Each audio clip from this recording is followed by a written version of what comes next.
Drew Pritchard is one of Britain's leading decorative salvage dealers. Wow! You've turned furniture into a religion. He's on the hunt for weird and wonderful objects. The shape is like the Nautilus, isn't it? Amazing. And this time, in search of exclusive, locally sourced antiques, each with a unique story to tell, he's scouring the country from Cornwall all the way up to the English border with Scotland, where the long trip may just be worth it. Rarely in life do you find something that's perfect. And that's as close to perfect as you're ever going to get. In the Welsh valleys, Drew lands on some abstract artwork. I just lift this out because this is quite an expensive painting. Ah! God, that's good. And in a packed auction house, there's a lot to learn about Cornish ceramics. Troika. We bought it in the past. It has a huge following. With help from his team, it's completely peppered with staples. Drew draws on decades of expertise to discover the extraordinary and the unique. I've never seen one of those. What a great thing.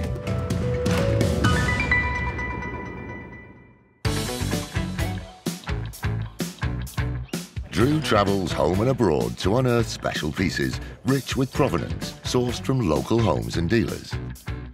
What a place. Mamma mia. On a recent trip to Portugal, he acquired beautiful, distinctly Portuguese artifacts to bring home. Look at those. Look, oh my God. Wow. And today, it's all hands on deck at the warehouse, as though spoils have just arrived. What else have we got in there?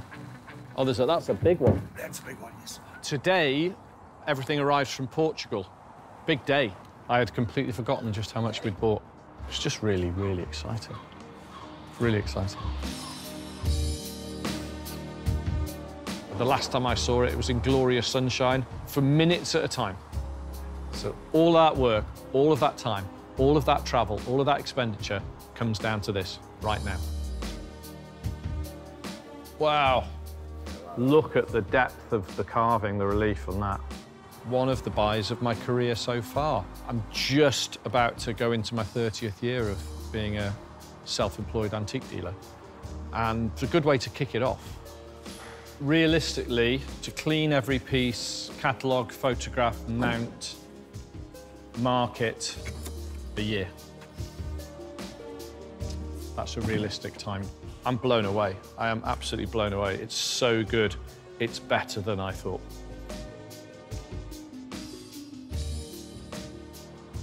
What a thing. Wow. Wow, wow, wow, wow, wow, wow. It's also an opportunity for Drew to test the knowledge of his son, Tom. Now, what's that worth? All cleaned up. What's that one piece worth? God knows. It's got to be 8, 9. Grand. 100 quid. Yeah, grand. That's exactly what I thought. Really pleased. All the people we dealt with in Portugal have done us proud. Everything's arrived, no damage whatsoever, and I couldn't be happier. There's a couple of pieces there that I knew were good when I looked at them, and I've got them here, and they're just so, so good. People go, oh, you're really lucky finding that lot. Well, you put yourself in the way of luck. This is what happens, you know? You keep grafting, keep your head in the game, and it can happen for you. And it has, and we took the chance, and I'm really glad we did.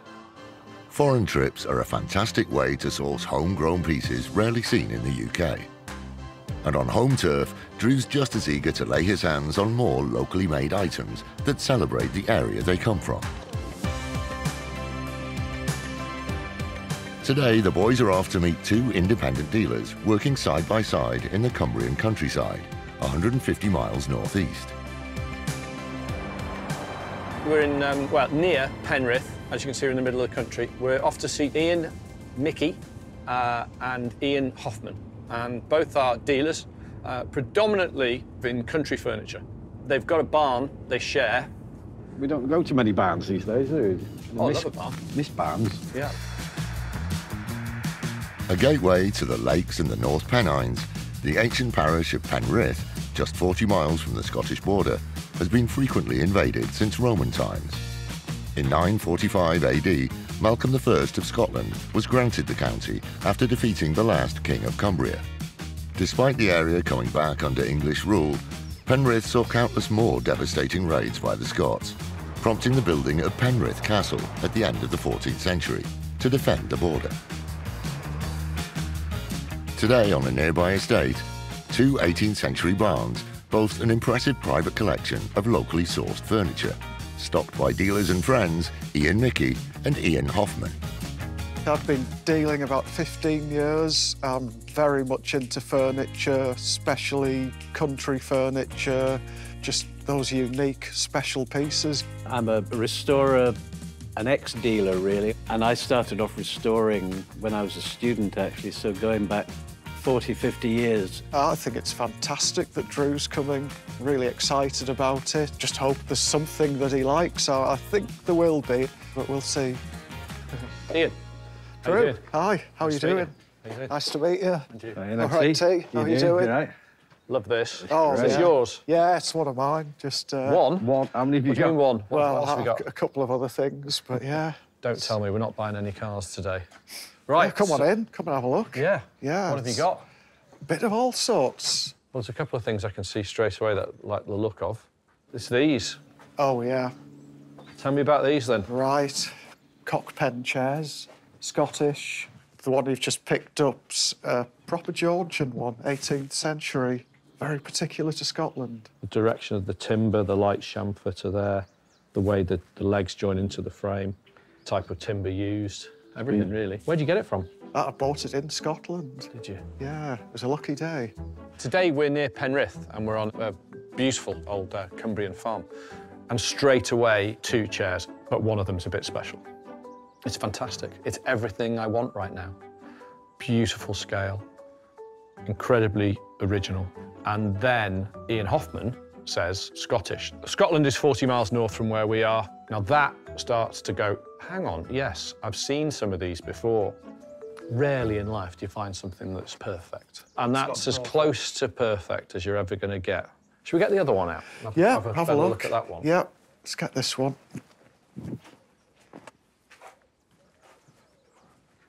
So quite a considerably later. Yeah, It's close, but that one, yeah. You know, the tips of the arms, everything. the width, Everything yeah. about it. Everything about it. The height's just right. The timber's just right.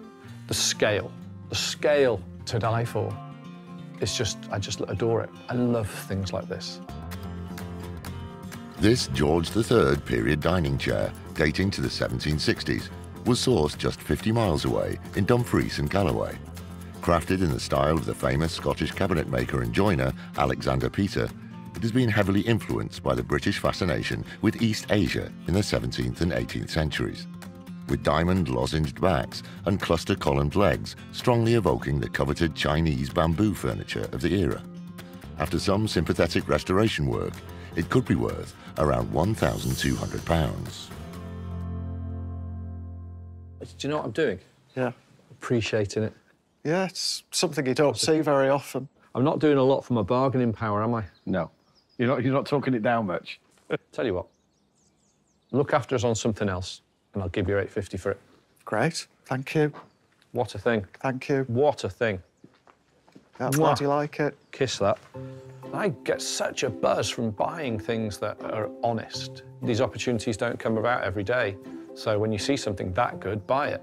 Well, you've started well, haven't you? Yeah, How are you gonna get Well, from there? I don't think we can top that. Oh, well, let's have a look.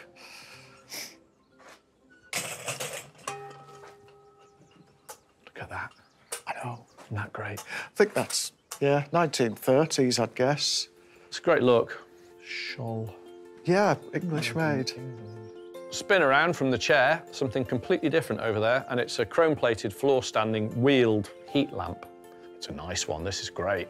Looks like a floor light, but it's actually a heat lamp. There was all this thing from the, heat for wellness, they would call it now, health, vitality. Sit in front of these heat lamps, And that's what that is. It's completely original. It's good. Don't know, what do you want for it? 200 would be about the best on it. Okay. What I love, right, about things like this is you could put that next to that chair. Of course you could. And it would still look It's a good. reading lamp. Yeah, it would still look great. Should we put it next to that chair? Try just it, to see. see, just to juxtapose it against it. See, that'll just That's why I love to do that. That's all. I love it. Fantastic. Looks nice, doesn't it? It's great, isn't it? Yeah. Just good design again, you know. Can we round the pair off at £1,000?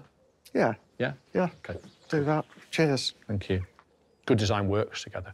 Good design lasts. Good design matters. A couple of stellar buys so far. Superb. You got anything incredible in here? There's quite a nice butcher's block table here. Where'd you get it from? Bought it locally. Yeah, it's another dealer who's packing up. I never buy these because they're pretty useless, but this is lovely. It's a good one. Underneath a pile of stuff is a butcher's block. Sycamore top, really beautiful wear. But what gets me is the base. This one's really interesting. It's got a splayed leg, real big, thick, chunky leg, not taper or anything, it's just like wallop. But what it does have on it is this pine rack at the front for putting your knives and your saws, and I've never seen one of those before. Comes down to price. It's fantastic, but I'll either sell it on the first day, Yeah. or I'll have it for a year. Yeah. or more. I mean, I'm up for selling it. I'd like to sell it. Yeah, price. $8.50. I'm going to have to give you a bit of a kick on that one, I'm afraid. OK. How much? Sorry. How badly do you want to get rid of it?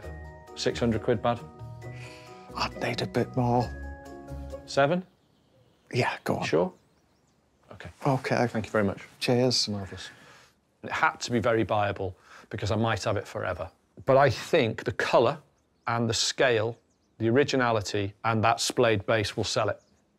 Hang on. Oh, right. I wanted to buy that bowl. How much is that? I should have got you to throw that deal in there. I forgot all about it. Be 60 quid. Sold. Yeah, I love it. Yeah. Yeah, it's lovely. Love these things. Another thing that I see here is this wonderful big, generically called dairy bowls. Big glazed terracotta things. This is a big one. And the colour is lovely and the condition is lovely. Ian said it's made by Weatherigs near Penrith. That's a nice little touch to it. For 60 quid, I'll take it. Today with Ian Hoffman has been wonderful. Bought some exceptional things from him. But I cannot wait to get next door to meet Ian Mickey and see what he's got. Ian. How do you do? How you doing? Nice to meet you. Auntie, how you doing? Pleased You to all meet right? you. I'll be back through this way. Thank you, mate. See you in a sec. Appreciate it. So, another barn. Yeah, another store. Bought some nice bits off Ian. Good. So no pressure. No, well, I'm trying to hang on to all my good bits, but are you? but you're very Don't do you're very that. welcome to Don't have them. please sell them to me. There's something here right behind you, actually. What's that?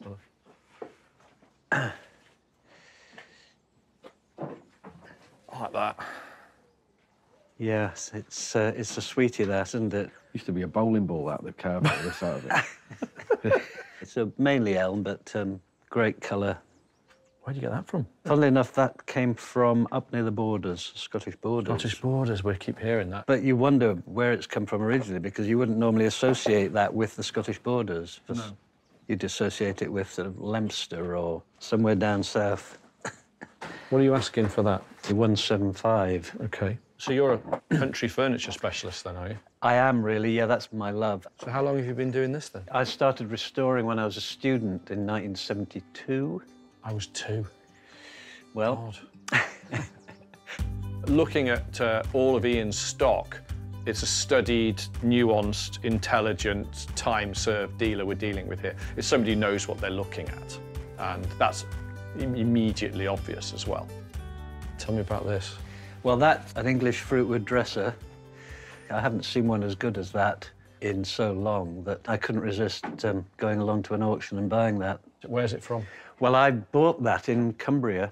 What's this timber here? That looks like oak. I think it's probably elm. You can see the backboards all ash. And then this could be a pear or a cherry on the face of it.